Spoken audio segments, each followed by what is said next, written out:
দেশৰ বিভিন্ন প্ৰান্তৰ লগতে ধুবুৰী বিশ্বকৰ্মা পূজা পালন। আজি বিশ্ব খনিকৰ বিশ্বকৰ্মা পূজা। প্ৰতিকূল বতৰৰ মাজতে ধুবুৰীৰ বিভিন্ন প্ৰান্তত বিশ্ব খনিকৰ শ্ৰী শ্ৰী বিশ্বকৰ্মা পূজাৰ আয়োজন। ধুবুৰী চহৰত পৌৰসভাৰ কাৰ্যালয়ত দিনজোৰা কাৰ্যসূচীৰে আয়োজন কৰা হৈছে বিশ্ব খনিকৰ বিশ্বকৰ্মা পূজাৰ। ৰাতিপুৱাৰে পৰা ধুবুৰী পৌৰসভাৰ কাৰ্যালয়ৰ কৰ্মচাৰীসকলে পূজা অৰ্চনা কৰাত ব্যস্ত হৈ পৰিছে।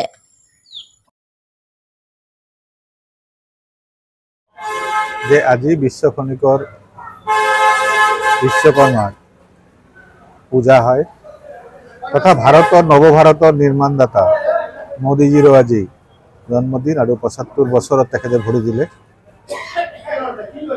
আজি আমাৰ দুইবিধৰ কাৰ্যসূচী আছে। এটাতো বিশ্বকৰ্মা দেৱৰ ওচৰত আমি পূজা প্ৰতি বছৰে ধুবুৰী পৌৰসভাত হৈ থাকে, তেনেদৰে এইবাৰো হৈছে। প্ৰসাদ বিতৰণো কৰা হৈছে, বহুত ৰাইজ আহিছেও। আৰু এই কাৰ্যসূচী আজিৰ দিনটো আছে। আমাৰ আলোকসজ্জা কৰা হৈছে আৰু ইয়াতে পূজা আৰম্ভ কৰাৰ পিছত আমি গৈছিলোঁ মোদীজীৰ জন্মদিন লৈ, যিটো মধ্যপ্ৰদেশত ধাৰৰ প্ৰগ্ৰাম হৈ আছে, মোদীজীৰ লাইভ টেলিকাষ্ট হৈ আছে।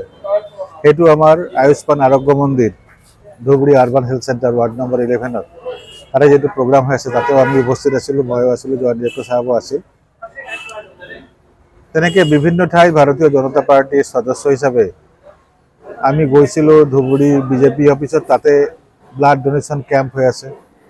গৌৰীপুৰতো তেনেকুৱা প্ৰগ্ৰাম লোৱা হৈছে। কিন্তু সপ্তাহজোৰা আমাৰ মোদীজীৰ জন্মদিনক লৈ ডাঙৰ কাৰ্যসূচী আছে। আজি আমাৰ সৌভাগ্য কামাখ্যা প্ৰসাদ দাসা, সন্মানীয় সাংসদ তথা বিজেপিৰ ৰাষ্ট্ৰীয় সম্পাদক, তেখেতে আজি আমাৰ পাৰ্টি অফিচত পূজাত উপস্থিত হ'ব পাৰিছিল। তেখেতে কিছু দলীয় কাৰ্যসূচী লৈ আহিছিল, কিন্তু বিশ্বকৰ্মা পূজা হোৱাৰ কাৰণে পাৰ্টি অফিচত আছিল। গৌৰীপুৰত তেখেতে গৈছিল পাৰ্টি অফিচত। গতিকে এই তেনেকৈ আৰু সন্ধিয়ালৈকে আছে প্ৰগ্ৰাম। আৰু ইফালে BTRত ইলেকশ্যনতো মোৰ এটা দায়িত্ব আছে। এতিয়া মই গৈ আছোঁ BTR, ৰাতি আহোঁতেতো ১২টা ১ বাজিব।